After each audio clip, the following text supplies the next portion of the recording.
قرأ الفاتحة.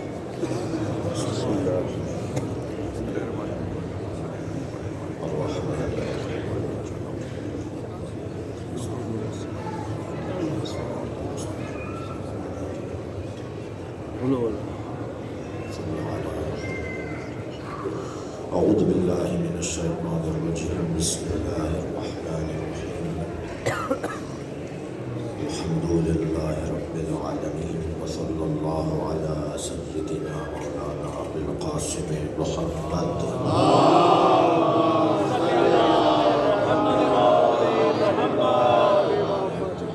الطاهرين المعصومين الذين قال الله إنما يريد الله ليذهب عنكم الرجس أهل البيت ويطهركم تطهيرا.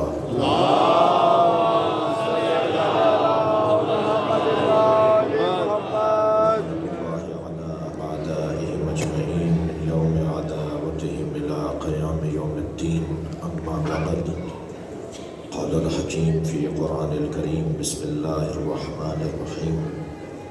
وفديناه بذبح عظيم. صلوات پڑھیں گے.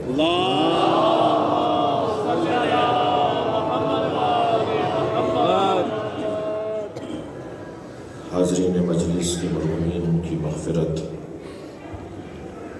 حرم کے خادمین کے مرحومین کی مغفرت، حضرت آیت اللہ العظمیٰ حافظ بشیر کے مرحومین کی مغفرت کے لیے بلند تر صلوات پڑھیں.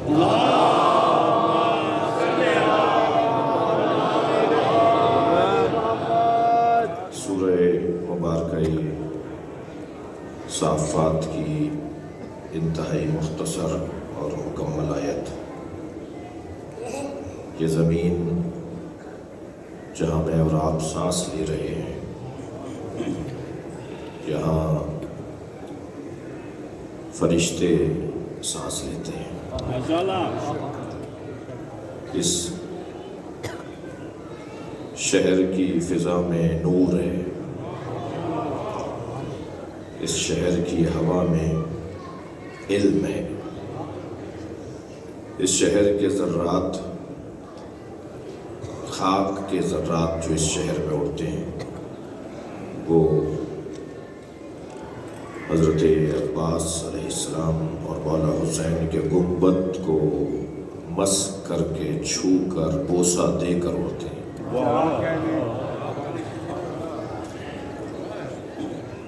صرف اس بات پر ہی غور کیا جاتا رہے کہ ہم کہاں بیٹھے ہیں، کیسی فضا میں بیٹھے ہیں.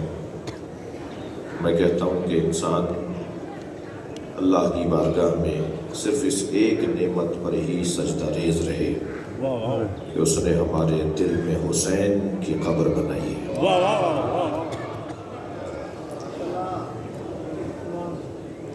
یہ آیت وفدینا ان ھذا لہو البلاء المبین، اس سے پہلے والی آیت ہے ان ھذا لہو البلاء المبین. یہ ابراہیم اور اسماعیل کی قربانی، یہ ابراہیم کا اپنے بچے کو قربان کرنا روشن اور واضح آزمائش تھی. ان ھذا، یہ آزمائش لہو البلاء المبین، بہت روشن آزمائش ہے. وفدیناہ بذبح عظیم، اور ہم نے اس آزمائش کو مؤخر کر دیا ہے ایک بڑی قربانی پر. وترکنا علیہ فی الآخرین، وہ آخری زمانے میں ہوگی. سلام علی ابراہیم، اس کے بعد والی آیت میں کہ سلام و ابراہیم پر. مقائسہ کبھی بھی جاہل کا عالم سے نہیں کیا جاتا، مقائسہ کبھی بھی نجس کا پاک سے نہیں کیا جاتا، مقائسہ کبھی بھی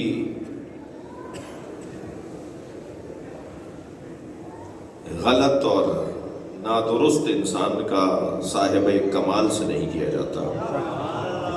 یہ میں سارا تبرہ پڑھ رہا ہوں. تبرہ ہمارے ہاں نماز کی طرح واجب ہے. ہمارے ہاں روزے کی طرح واجب ہے، اور تبرہ آخر میں اس لیے رکھا ہے فروعات دین میں، تبرہ و تولا، تولی و تبرئی، میں کیونکہ حوزے میں خطاب کر رہا ہوں، یہ تولا و تبرہ آخر میں اس لیے رکھا ہے کہ ساری عبادتوں پر مہر لگے گی کہ یہ جو چیزیں لے کر آئے ہو یہ چیزیں صحیح بھی ہیں یا نہیں۔ اگر میں یہ جملہ کہوں گا کہ تبرہ کا مطلب وہ نہیں ہے کہ جو دشمن نے سمجھا ہے، تبرہ کا تو یہ مطلب ہے ہم حسین کے دشمن کو جاننا ہی نہیں چاہتے، ہم علی کے دشمن کو جاننا ہی نہیں چاہتے، میرا اور آپ کا اسے اگنور کرنا ہی تو تبرہ ہے، اتنا اس کو نظر انداز کیا جائے کہ اس کے چاہنے والے اسے چھوڑنے پر مجبور ہو جائیں۔ تبرہ عمل ہے، تبرہ عمل ہے، اور اس عمل میں میں واضح روشن انداز سے پیغام دینا چاہوں گا کہ ہم تبرہ چھوڑیں گے نہیں، جو سمجھتے نہیں ہیں انہیں تبرہ سمجھائیں گے۔ مقایسہ کبھی بھی نجس کا پاک سے نہیں ہوتا، مقایسہ کبھی بھی عالم کا جاہل سے نہیں ہوتا، مقایسہ ہوتا ہے عالم کا عالم سے، مقایسہ ہوتا ہے پاک کا پاک سے، طیب کا طیب سے۔ عزیزان گرامی، میرے مولا نے اپنا سب سے بڑا مرثیہ یہی پڑھا، نزلنی الدہر، میرا مرثیہ ہی ہے کہ مجھے زمانے نے اتنا گرا دیا، کہتے ہیں علی و فلاں، کیا کہنا، میرے ساتھ کسی اور کو بٹھایا جاتا ہے، میرے نام کے ساتھ کسی اور کا نام لیا جاتا ہے۔ توجہ چاہوں گا، یہ گھرانہ وہ گھرانہ ہے کہ جن کا نام لیا جائے تو ابراہیم علیہ السلام کے ساتھ لیا جائے، نام لیا جائے تو اسماعیل علیہ السلام کے ساتھ لیا جائے، اس گھرانے کا نام لیا جائے تو اسی خط کے لوگوں کے ساتھ لیا جائے، مگر کمال یہ ہے کہ جن کے ساتھ نام لے کر میں اور آپ ان کی عظمت کو سوچنا چاہتے ہیں، وہ اگر اپنی نبوت بچانا چاہیں، وہ اگر اپنی نبوت کا تحفظ چاہیں تو وہ اہل بیت پہ درود پڑھتے ہیں،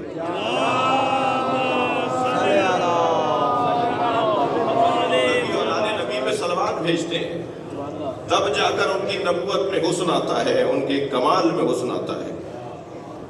مقایسہ قرآن مجید میں اللہ نے کیا، میں نے نہیں کیا، حضرت ابراہیم کے ساتھ حسین کا مقایسہ کیا ہے، توجہ ہے، اللہ حضرت ابراہیم کی قربانی کو سب سے بڑی قربانی کہہ رہا ہے، اور سب سے بڑی قربانی کو بیان کرنے کے بعد اللہ اعلان کر رہا ہے کہ ہمیں اس سے بڑی قربانی چاہیے۔ اب اس سے بڑی قربانی کیا ہوگی؟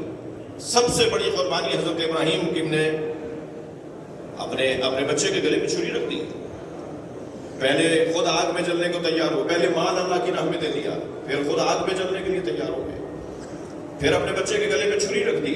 اس سے بڑی قربانی کیا ہوگی؟ انسان سب کچھ ختم کر دیتا ہے اولاد کو بچانے کے لیے، مگر ابراہیم علیہ السلام نے اپنے بچے کے گلے میں چھری رکھ دی، اور جب چھری چلا رہے تھے تو آنکھوں پہ پٹی باندھ لی، بچے کے ہاتھ پیروں میں رسی باندھ دی، اور پھر چھری سیدھی تیز کر کے آئے کہ ایک ہی جنبش دست ہاتھ کے ہلانے پر ایک مرتبہ ہی گلا کٹ جائے تاکہ بچے کو تکلیف نہ ہو، لیکن چھری چلتی نہیں تھی، جب چلاتے تھے چھری الٹی ہو جاتی تھی، سیدھا رکھتے تھے الٹی ہو جاتی تھی، پھر آنکھوں سے پٹی کھول کر چھری سے دیکھا تو چھری الٹی ہوتی تھی، پھر اسے سیدھا رکھتے تھے پھر وہ الٹی ہو جاتی تھی۔ اس چھری سے بولے حضرت ابراہیم کہ میں تجھے سیدھا رکھتا ہوں تو چلتی کیوں نہیں ہے؟ تو لوہے کا ٹکڑا بولا۔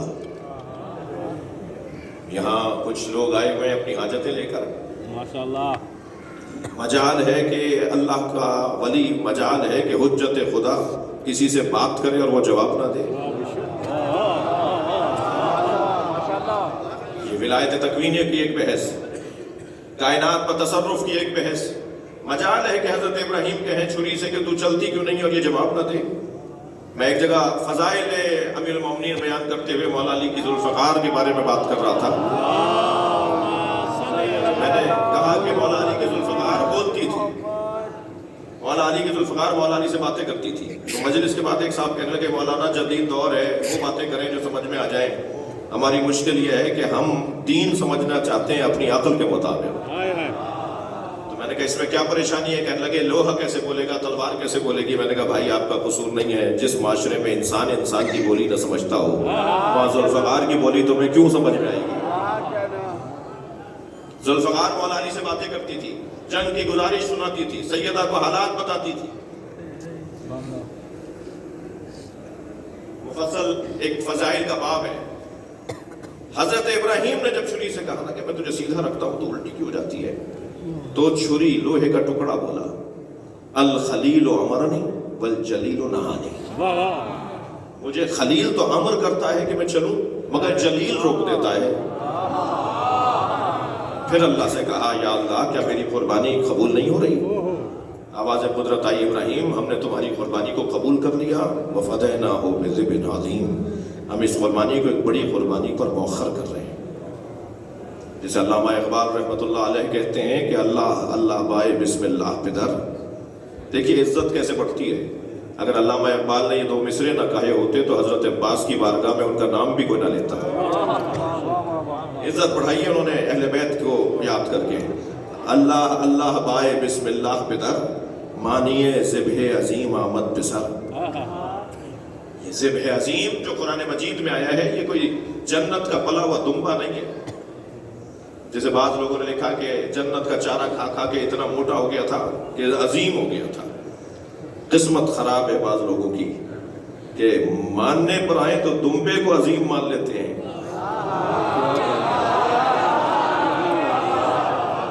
نہ ماننے پر آئیں تو کھلی کتاب کو نہیں مانتے۔ قسمت خراب ہے بعض لوگوں کی، نہ مانے تو علی کو ولی نہیں مانتے، اور ماننے پر آئے تو ہر اوریان کو ولی مان لیتے۔ یہ حضرت ابراہیم علیہ السلام کی قربانی، اللہ اکبر، سب سے بڑی قربانی تاریخ ابدیت میں، مگر ان تمام مجاہدتوں کے باوجود اللہ نے حضرت ابراہیم قربانی کو ایک بڑی قربانی پر مؤخر کر دیا، یعنی اب میں تمہاری اولاد سے ایک اور قربانی لوں گا۔ میں اور آپ جس سرزمین پر بیٹھے ہیں یہ منا ہے، مگر ابراہیم کا منا نہیں ہے، یہ حسین کا منا ہے۔ فرق ہے ابراہیم علیہ السلام کا منا جس میں ایک اسماعیل ذبح ہوا، مگر حسین کے منا میں 18 تو صرف علی کے بیٹے تھے، بنی ہاشم 58 تھے، امام حسین کے خاندان کے افراد 58 تھے کربلا میں، اور ان 58 بنی ہاشموں میں، ان بنی ہاشم میں، وہ بنون، وہ بنی ہاشم، وہ پورا خاندان جو 58 کی تعداد میں تھا، ان میں عباس ہے۔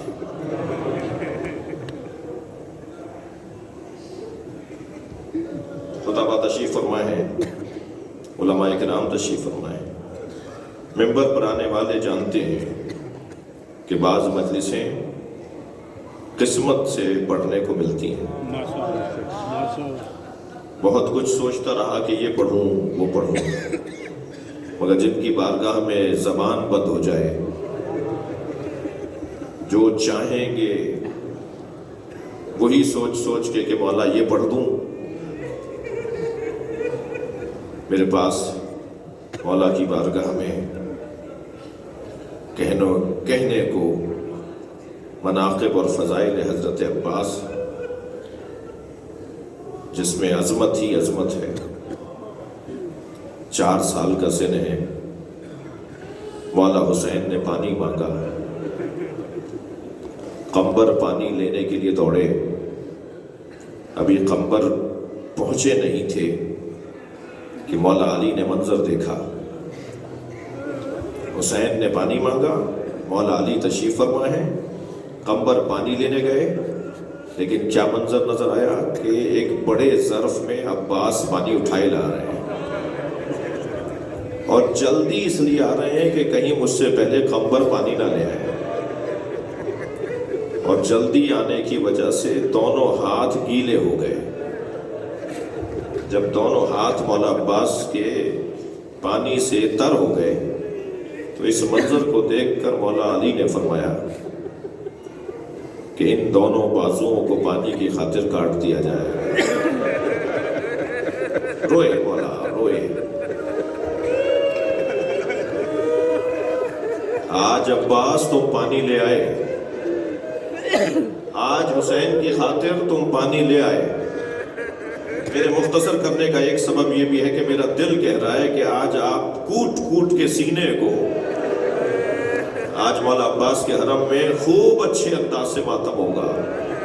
جو لوگ حلقے میں نہیں لگتے وہ بھی آج حلقے میں لگے۔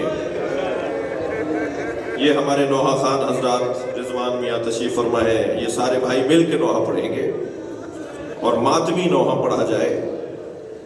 کیا معلوم کہ آئندہ کب ہمیں دوبارہ یہ موقع نصیب ہو۔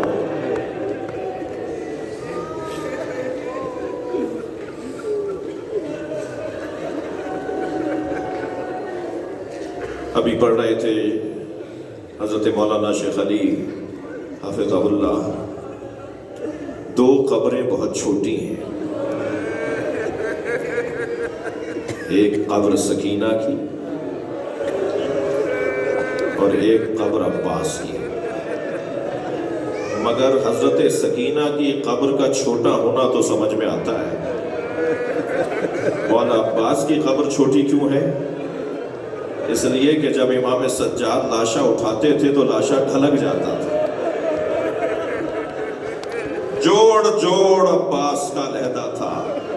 مولا عباس مجھے معاف کیجئے گا، میں آپ کی خدمت میں آپ کے مصائب پڑھ رہا ہوں، اور یہ جو میرے ہمراہ بلند آواز سے رو رہے ہیں، یہ سب آپ کو اپنی آواز سنانے آئے ہیں۔ یہ آپ کا گریہ آپ کے سلام کے منزل پر ہے۔ جیسے آپ سلام کرتے ہیں نا، سلام اللہ و سلام ملائکتہ المقربین و انبیاء المرسلین، آپ سلام کر رہے ہوتے ہیں حضرت عباس کو، یہ آپ کا گریہ بھی سلام کی ایک شکل ہے۔ مولا یہ سب آپ کو سلام کرنے کے لیے آئے ہیں، اور سب کچھ نہ کچھ حاجت لے کر آئے ہیں۔ فقیر بیٹھے ہوئے ہیں، کروڑ پتی بھی جو بیٹھے ہیں نا وہ فقیر آئے ہیں، یہ کچھ نہ کچھ مانگنے آئے ہیں۔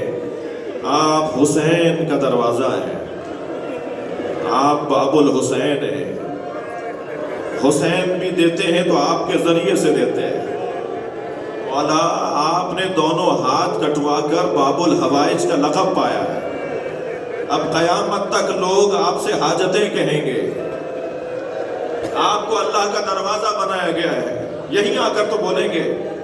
اور ہم پاکستانی اور ہندوستانی تو بہت ہی اپنے انداز سے مولا سے بات کرتے ہیں، یہ عراقی جب عرب آتے ہیں نا تو یہ دروازے پر ایسے آواز لگاتے ہیں جیسے ان کا کوئی حق ہو، عباس مجھے یہ چاہیے، عباس مجھے یہ چاہیے۔ میں کوئی 8-10 سال پہلے کی بات ہے، ایک عجیب یہاں پر کیفیت تھی، کچھ خادموں سے پوچھا کہ یہ ماجرا کیا ہے، کہنے لگے ایک عورت، ایک خاتون یہاں آئی تھی، اس کی بیٹی کی شادی تھی، اس کے پاس جہیز کے پیسے نہیں تھے، اس نے مولا عباس سے خاص پیسے بولے کہ مجھے اتنے لاکھ روپے چاہیے، مثلا اتنے پیسے چاہیے۔ وہ یہاں پر رو رہی تھی کہ کسی نے اس کی مدد کر دی، اس نے اپنی بچی کی شادی کر لی، اس کے کچھ پیسے بچ گئے تو زری پر واپس پھینکنے آئی تھی۔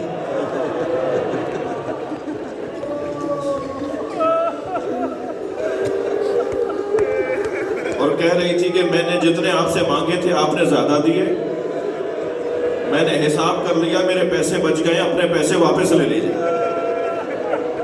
یہ عجیب انداز ہے یہاں کے عراقیوں کا، مولا سے آ کر کچھ اپنے انداز سے بات کرتے ہیں۔ میں اس مجلس کے بعد آپ سے کہوں گا کہ آپ اپنے ہوٹل کی طرف نہ جائیے گا، ہر شخص اپنے اپنے انداز سے زری سے جا کے لپٹ جائے۔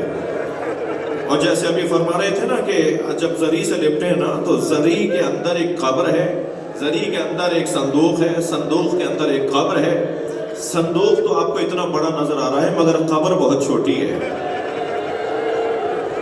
جب مولا سجاد نے لاشا اٹھایا تو لاشا ڈھلک جاتا تھا، لاشا ڈھلک جاتا تھا، ایک چٹائی میں لپیٹ کے لاشا دفنایا۔ اپنی آوازوں کو آزاد کریں جو رونے آیا ہے۔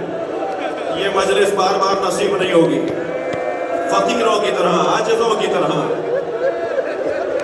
اجرکم اللہ، اللہ کوئی غم نہ دے سوائے غم اہل بیت میں، ہمیں رلانے اور رونے والوں میں قرار دے۔ عزادارو، کربلا میں لاشیں تو حسین نے بہت اٹھائے، میرے مولا نے لاشیں، اجرکم اللہ، میرے مولا نے لاشیں تو بہت اٹھائے، مگر 4 لاشوں پہ حسین بہت روئے۔ سنیں گے پہلا لاشا جس پر حسین بہت روئے وہ قاسم کا ہے، اپنے پامال بھتیجے کا لاشا، اجرکم اللہ۔ دوسرا لاشا جس پر حسین بہت روئے وہ علی اکبر کا لاشا، بار بار زمین پہ گرتے تھے پھر اٹھتے تھے، حسین کو کچھ نظر نہیں آ رہا تھا، پکارتے تھے علی مجھے آواز دو، مجھے کچھ نظر نہیں آ رہا، تو پیروں کے قریب سے آواز آئی بابا تو میں تو آپ کے قریب ہوں۔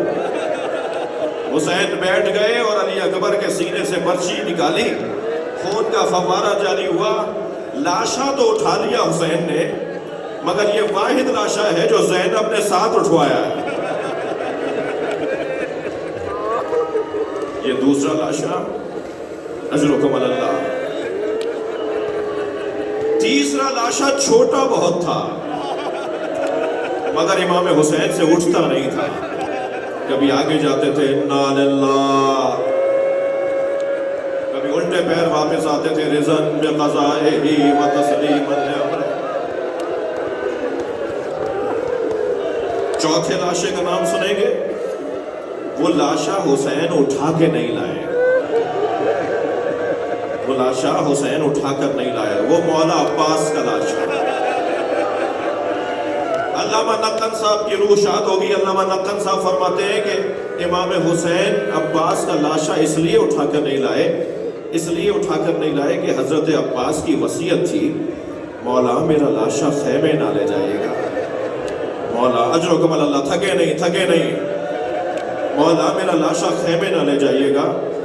کیوں وصیت فرمائی حضرت عباس نے کہ مولا میرا لاشا خیمے نہ لے جائیے گا؟ نقن صاحب فرماتے ہیں 2 وجہ تھی، ایک وجہ تو یہ تھی جس کی کمر ٹوٹ گئی ہو، وہ لاشا کیسے اٹھائے گا؟ مولا نے کمر پکڑ کے الان انکسر ظہری، اب میری کمر ٹوٹ گئی، قلت حیلتی، عباس اب میری کوئی امید باقی نہیں رہی۔ ایک سبب اجرکم اللہ، تھک آہستہ آہستہ آرام سے، جلدی نہیں ہے۔ ایک سبب جس کی کمر ٹوٹ گئی ہو وہ لاشا کیسے اٹھائے گا؟ دوسرا سبب یہ کہ سکینہ کو یہ تسلی تو ہو اگر میرے بابا کا لاشا نہیں آیا تو میرے چچا کا لاشا بھی تو نہیں آیا۔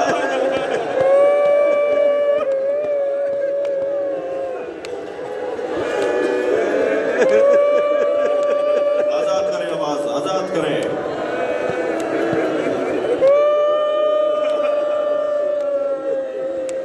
ہر شہید کی شہادت میں کچھ امتیازات ہیں، ہر شہید کی شہادت، کربلا کے شہیدوں میں ہر شہید کی شہادت میں کوئی نہ کوئی امتیاز ہے، کیفیت مختلف ہے۔ مثلا حضرت علی اکبر کی شہادت کا امتیاز یہ ہے، میرے بھائی نے مجھ سے کہا کہ حضرت علی اکبر کے کچھ مصائب کا حصہ ہو۔ حضرت علی اکبر کی شہادت کا امتیاز یہ ہے کہ امام حسین نے کسی سے نہیں کہا، کسی شہید اور مجاہد سے نہیں کہا کہ جاؤ بیویوں سے اجازت لو، مگر حضرت علی اکبر سے فرمایا جاؤ اپنی ماں سے اجازت لو، اپنی بہنوں سے اجازت لو، اپنی پھوپھی سے اجازت لو۔ اور علی اکبر نے خیموں کے درمیان آ کے کہا السلام علیکم یا زینب، اے پھوپھی اماں زینب میرا سلام، یا جاری یا فضہ میرا سلام، یا ام لیلہ میرا سلام، ایک ایک بی بی کا نام لیا اور پھر آخر میں کہا یہ میرا آخری سلام۔ بس جیسے ہی کہا نا یہ میرا آخری سلام ہے، ہر خیمے سے رونے کی آواز پڑی۔ ایک بڑے خیمے میں حضرت علی اکبر کو لے لیا اور علی اکبر خیمے سے ایسے نکلتے تھے جیسے بھرے گھر سے جوان کی میت آ رہی۔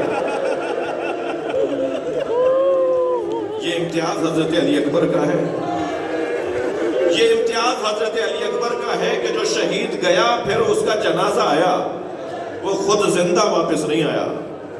کوئی شہید جا کر واپس زندہ نہیں آیا، صرف حضرت علی اکبر ہیں. جب آ کر امام حسین نے جناب فضہ سے کہا، فضہ علی اکبر کی ماں سے کہو، ماں کی دعا اولاد کے حق میں اثر رکھتی ہے، خاص تاثیر رکھتی ہے.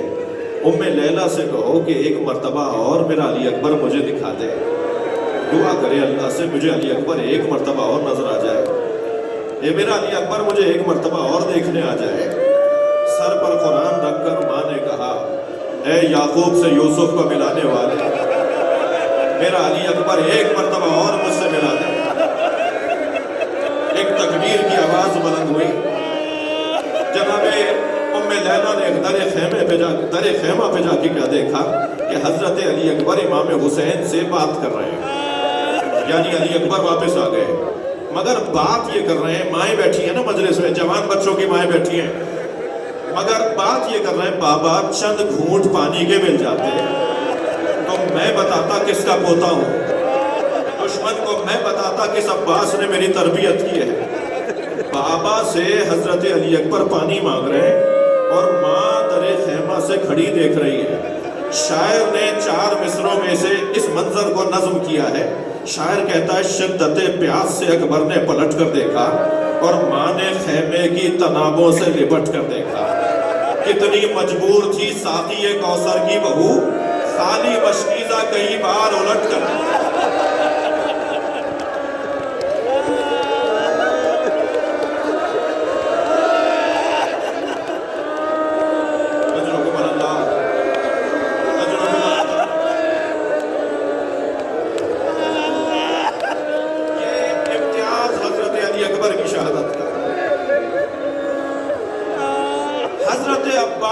شہادت میں 4 امتیاز ہیں. حضرت عباس کی شہادت میں بہت مشکل ہے شہادت پڑھنا. شہادت میں نہیں پڑھ سکوں گا. شہادت اگر میں نے پڑھ دیا تو کہیں ام البنین کے رونے کی آواز نہ جائے.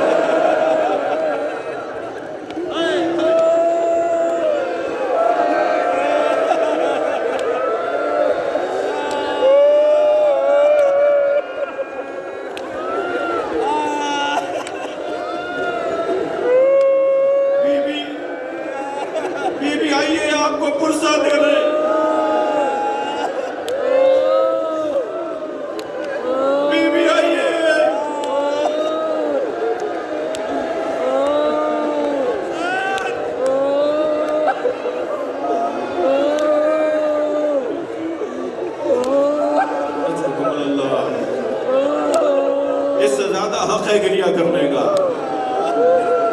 حضرت عباس کی شہادت میں 4 امتیاز ہیں. سب سے پہلا امتیاز حضرت عباس کی شہادت میں یہ ہے کہ کسی شہید کے بازو نہیں کٹے. زندگی میں اس کی شہادت سے پہلے، ہاں شہادت کے بعد تو حسین کے ساتھ کیا.